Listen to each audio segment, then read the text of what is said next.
podcast, I'm going to be summarising using social media for research, which was an article by Sean Hargrave, which basically talks about how companies are now using social media for finding out what their consumers want, what their consumers like about the product, what they dislike, and such. And the article starts off with talking about how social media puts consumers in control of how the brands are viewed, which I think is very, very true, because if you look online, on Twitter and on Facebook especially, these companies now have a voice and a tone, and in a way that voice and tone is perceived by everyone. So of course some people are going to view it one way, some people are going to view it another, but all in all the companies are so in control on how it's viewed. Now it goes on to talk about Coca-Cola, which he starts talking about the Facebook page that it has, where it has 7 million fans, and he mentions that it's kind of like a two-way dialogue, which allows fans to tell the company of what it thinks of the product and how. And they also make suggestions as well. And for market research, this is great because it's so direct. Although the thing is, you might get one person saying one thing and then another person saying the other. So unless you've got like a general consensus, then sometimes it can be kind of tricky to figure out what people want, because it's kind of based on individual needs.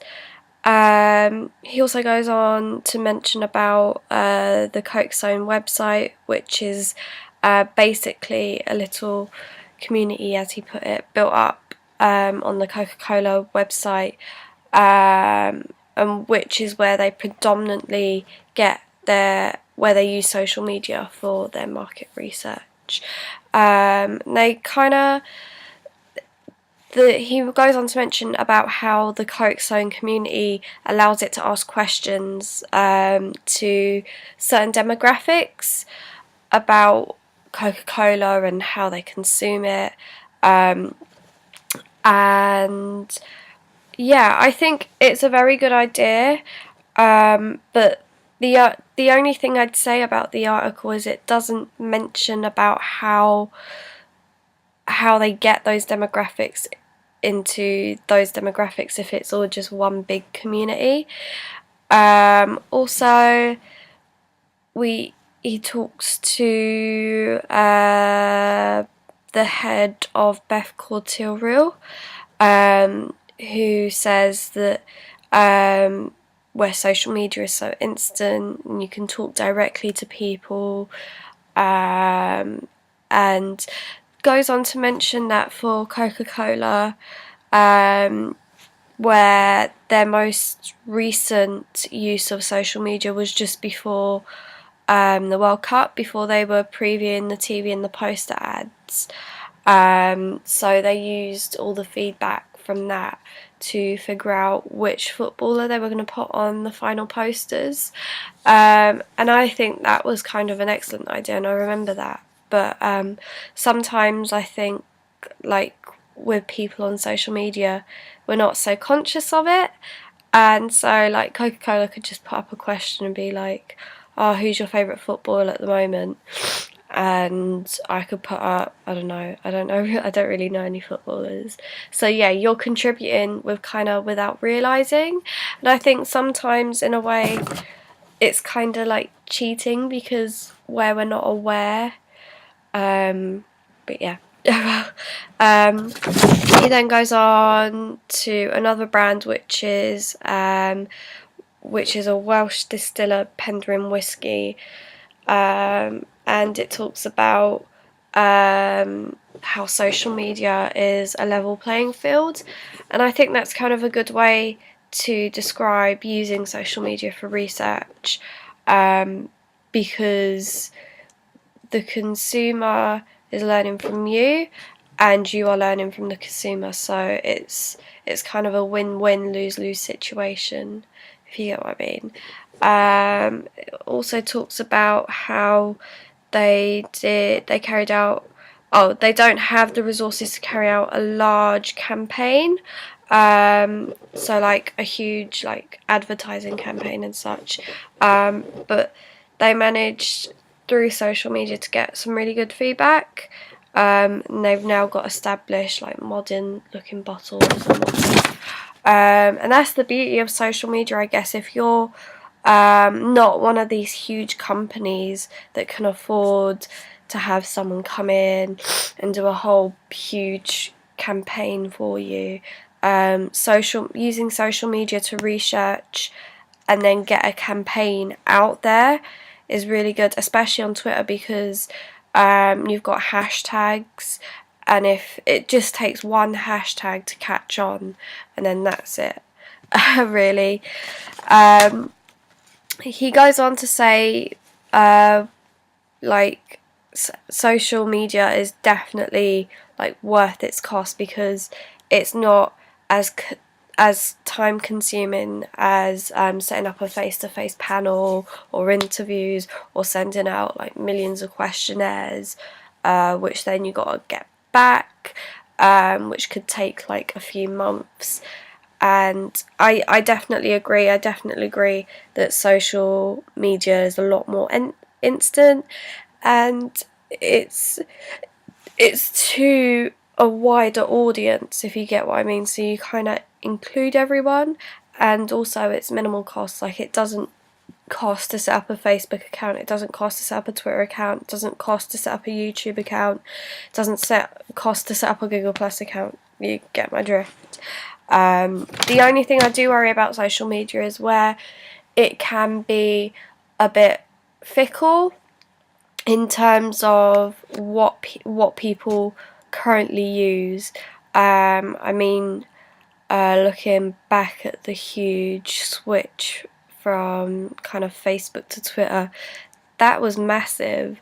And before that, you had people going from MySpace to Facebook, and I think it's very shallow in the sense that you need to keep up with the different social networks on the internet, and kind of viewing what people were using at that time, because you want to make sure, whilst you want to make sure you get everywhere, you want to make sure you are directly in the one that's in the mainstream.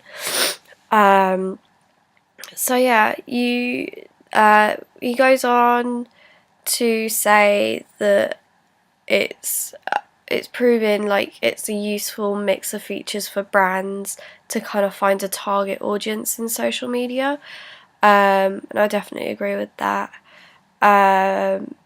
He says that it's unlikely to be replaced as well, but I think it could be. I don't know, just my opinion, because again, like I said, where it's so shallow and fickle, and also technology is developing all the time. We don't know what's going to come out next. We could have something in the next 5-10 years that can completely change social media, and using social media for research, it could completely kill it off. So yeah, I wouldn't go on to say that it's unlikely to be replaced, but yeah. Now, there's two different social networking research techniques.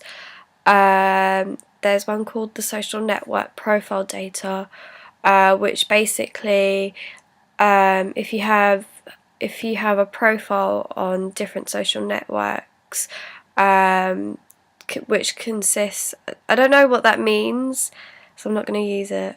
but it says it consists of all the fields users grant permission for brands to use. Oh, no, I get it. So basically, your profile, so say on Facebook, it'll ask you your relationship, what your interests are, what your occupation is, where do you live and stuff like that. Not like that, not in a creepy sense.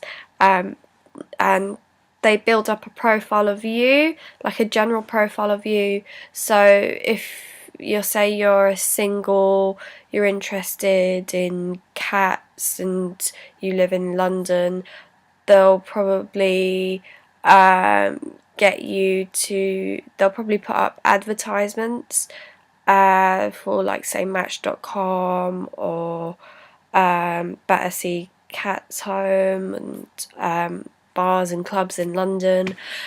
So yeah, I think that it's a good way to kind of target in general, but the fact that people have access to my profile makes me a bit uneasy, but I get why they're doing it, and it's tailored, but it's not tailored. I think the other technique, the behavioural data, is more tailored, and yeah, I just think that it can be kind of, I don't know, again, privacy and stuff like that. Like, my profile is my profile, like, that information shouldn't be anywhere else. But yeah, I do get it. The next one is behavioural data, which basically tracks what you go on to. So say if I go on to Topshop a lot, like the website Topshop, and I also go to, say, the McDonald's website a lot, advertisements for those places will follow me around the internet if it allows ad space. So say if I'm on a blog and they have ad space, my ad within that, if it's blank, would come up as like Topshop and McDonald's and such. So yeah, that's it. I think in a way that's better because it's not looking at your profile as such, it's just looking at your kind of like your website data and your internet history. So yeah, I think that's kind of a better way to do it, so then you get far more tailored advertising, if that makes sense. Yeah. I think the advantages of using social media for research is where it's instant, it's free, pretty much you're talking to the world, really, and that's quite vital. So then you can kind of see what demographics are there and who's most likely to come to you and whatever. Also, it's all around us, really. Like it's accessible as well. It's across the globe, and yeah, I just think that you get a lot more than you would if you were getting like a huge campaign for big bucks. Like, it's so much more easier just to go online and see what people are saying about your product and what you offer. So yeah.